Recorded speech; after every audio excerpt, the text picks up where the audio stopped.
cheeky.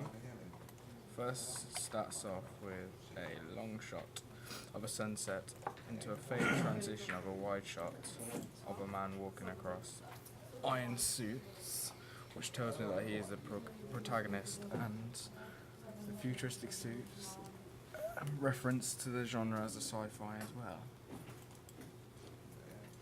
These are clear signs of the genre so far. Then it's a superb concentration. superb concentration of a shot, which is a transition to the protagonist putting a necklace on a woman. This tells me that she is the love interest of the film. This is then reinforced when it cuts to extreme close-up, as you can see. Just wait. I think I missed it. I may have missed it. Yes, I did. I missed it again. Don't worry. See, it's the beauty of this. We could skadoosh, call it. That's what I like to see. Okay, extreme close-up of Nexus, which has a heart on it, which is a clear sign that it has some reference to romance, which again reinforces the fact that she is the love interest of this film. Iron Man 3.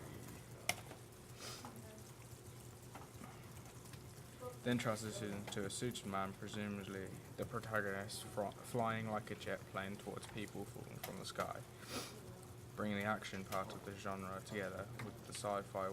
While this is happening, there's a voice saying, "And occasionally saves the word," which confirms that he is definitely the protagonist.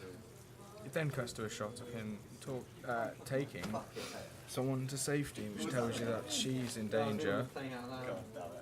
Sorry. Also, it doesn't just confirm that he's the protagonist, it also confirms the genre of the film is definitely sci-fi action.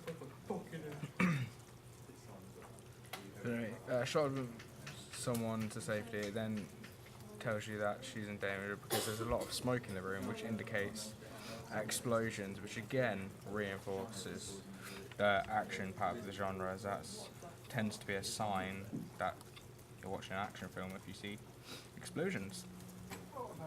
Hoopity hoopla.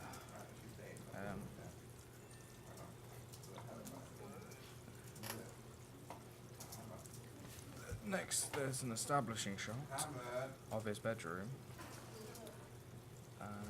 with his Iron Man suit in pieces on the floor, with a voiceover that says, Why can't I sleep?"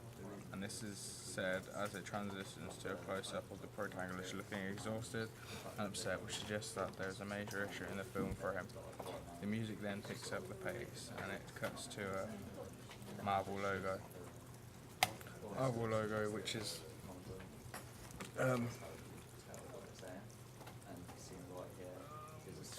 makes this franchise instantly recognizable as a Marvel logo. So if you ever see this Marvel logo, you can associate it with Iron Man as a franchise. And then the Paramount logo straight after this. Then a transition to an establishing shot of a White House, with a voiceover of a speech which indicates that we've changed location to the White House, and it's whereby we see an authoritative man giving a speech, and as it's in the White House we can assume it's the president.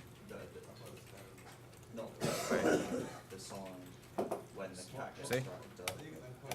Then transitions to a shot of a man who is walking towards the plane, who now we can presumably say that is the president because of the shot of the White House. As it fades over to him, a well-suited man surrounded by soldiers, well-dressed soldiers, I may say.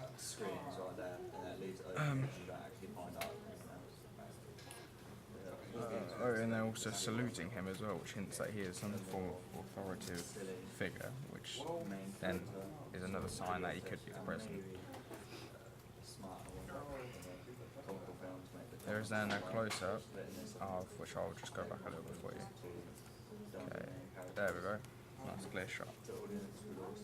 There is then a close-up of a knife stuck in a wall with someone placing dog tags, telling us that America is at a time of war. This is then reinforced with a wide shot of the president with flags behind him. Well, we assume the president, but from what we've seen, it's more or less a telltale sign that he is the president by now.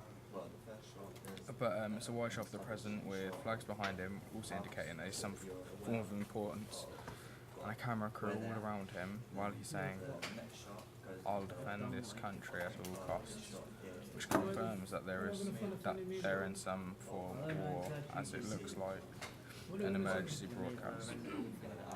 This sets up the story, as the next shot is. Wait, I'll just get to that shot so you know. The next shot is what appears to be Iron Man in national colours of America, jetting down and landing in between soldiers in a line. It then cuts. Wait, I'll just show you. It then cuts to a shot of the president looking back, and then cut of Iron Man saluting, which tells us that the president is in danger, so is being accompanied by Iron Man. All of this military feel to it again tells us that it is an action sci-fi. They're all signs.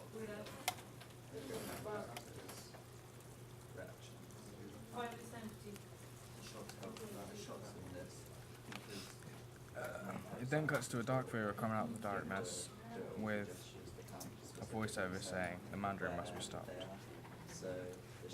This implies that the figure in the darkness is actually the antagonist. This now tells us a bit more of the narrative. It then cuts to an explosion, which you will see, which then confirms that the explosion, which is a clear sign that is definitely an action film as well as sci-fi, but more action than sci-fi, I would say.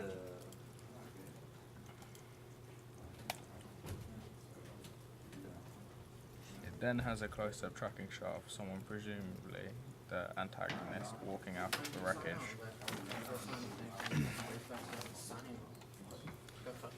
From the explosion, which shows tension between the protagonist as he is in trouble, which explains the narrative. It then transitions to the antagonist, who is saying over the voiceover, "You'll never see me coming." Wait, I'll go. There we go. And with each beat of the words, it transitions to people, and then finally to the protagonist, who tells us that part of the narrative is that the protagonist is a target. It then transitions to a close-up of the Mandarin clenching his hands together, confirming things are wrong.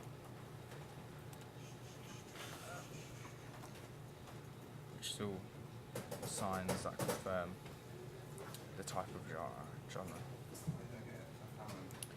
It then cuts to a wide shot of a plane in the air with an explosion, which indicates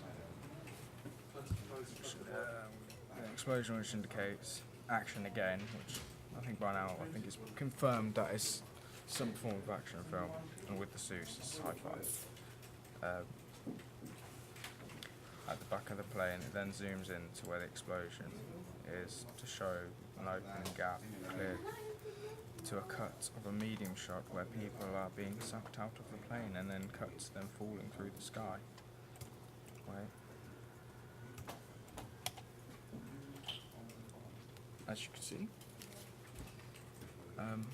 it then shows two other shots of them falling helplessly, showing that the world is going further into turmoil, developing the plot even more, which explains a lot more of the narrative. This show of danger and is a telltale sign and a cliche sign of action, just like the explosion, which would draw people in if you wanted to watch an action film.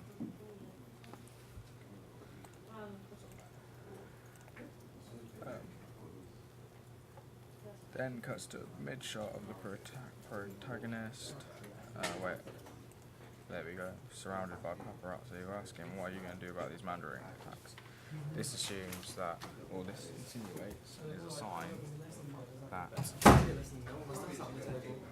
he is definitely the protagonist, because the same person we've seen at the start of the trailer, is being asked directly what he's going to do about the attacks and issues.